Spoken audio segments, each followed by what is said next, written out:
Doctor, I was curious if you were familiar with the Compton Creek Master Plan that Mia Lehrer did starting in 2006. Yes. So I was wondering what your slide meant is that you're going to build on the master plan that's finished. Yes, the master plan is going to be the blueprint. The garden master Right, the garden master plan for the Compton Creek. Right. Is going to be the basis upon revitalizing the channel. And there are several strategies that currently we are looking at to finance that project. So you're not starting a new master plan? No, this is actually going to be it's done. Yeah, because we spent money on that already, and it's good. May I add on to that? Yes. I just wanted to say that we have, there are 12 copies of the master plan, as far as I know. I have one that I printed out myself, and we'll place it on the table for review, if you guys want to take a look at it. Is that available through the city if other people want to look at it? You can get on the website. It's available online, isn't it? It's available online. Yeah, it's available electronically. Yes. It's not. City's website. From my website. Yeah. I'll give you, anyone who's interested in looking at the Compton Creek Regional Garden Park Master Plan, I'll happily give you my card and call me and I'll show you exactly how to get it. Other questions?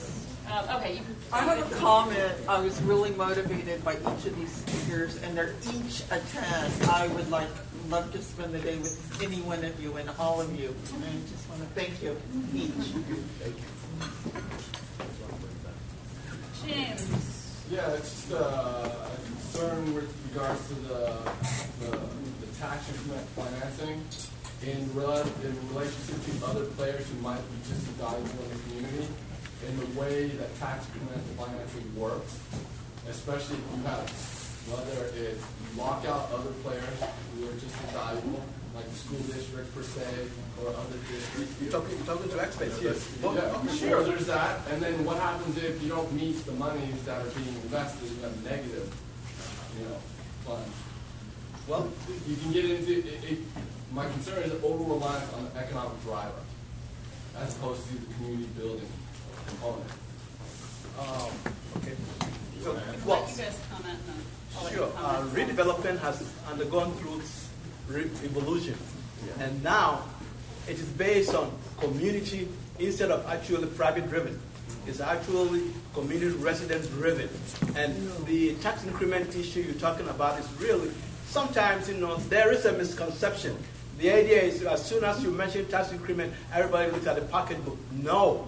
Actually, it is the project area and then revenues that are generated, and it really doesn't go to the property owner's taxes. And the funds are used, number one, to eliminate blight based on what the community deems as blight. And also, as the argument indicated, there is a set aside, which is the 20%, which can also be utilized to provide housing for people who don't have the means. And also it becomes an accomplishment. There are so many activities, if you really, really understand how the redevelopment works, in which it can help a city trying to get up by its bootstrap.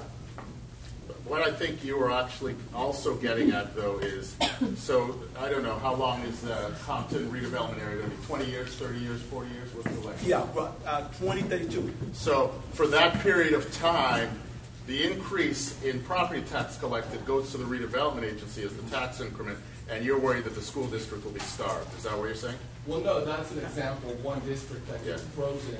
Yeah. In terms Well, of I think it doesn't actually get frozen. There's a formula in the state law that mandates the redevelopment agency to pass through some of the increase to the schools. Yes. Schools sometimes still complain, but I heard a very interesting thing from the redevelopment director in Oakland the other day. What he is doing is entering into joint use agreements with the schools, whereby the redevelopment agency is building the new recreation facilities and then has a joint use agreement with the school so that the school can have access. And I said to him, well, why didn't you just build a facility for the schools straight out and give it to them? He says, if I do it that way, then the State Department of Education subtracts dollar for dollar the amount I give from their annual budget. So the state will do that. Whereas this way, I'm not giving it to them. I'm building it for the city. And so there are creative ways to do it. And the reason they are doing that in Oakland, I think Greg Hunter, who's the director, is a very nice guy. Maybe it's out of the goodness of his heart. But maybe it's also because people in the neighborhood organize and have gotten their elected officials to say, we want to make this a priority. And remember, your elected officials, the city council, is usually the redevelopment commission, and they're the ones who sort of push the redevelopment in a search. So there's a lot you can do. So you had a comment? Kofi, I'm going to take this time to say you have not returned my call. The letter that we identified some sites in the community where we found abandoned buildings that we wanted to create a family resource center to better serve our community, and we haven't gotten the response. And my concern is always when I hear that the creek is important or this is important for that the community wants, but let's wait for this to happen first. Or let's wait for this tax base to develop further. And I think that sometimes, we hear that a lot. I remember when the Auto Square was here, and I forgot how many millions of dollars were in question of what happened to the money that was there. Same thing with this casino that was built here. We heard a lot of stories about what happened to the money and who did it and who really benefited from it. So I'm always concerned when I hear, let's wait for this, or you guys are moving too fast, and we gotta be more business friendly. And I think that maybe Robert could help us with his with all of the wealth of knowledge he has. Is how can we push? Sometimes our politicians, which has become very settled back, very conservative in the movement, to be more community user friendly in developing these plans. Thank you.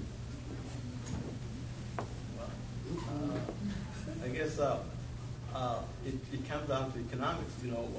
When you have unlimited wants and limited resource, you have to be able to structure your funding in such a way that you'll be able to assist almost everybody.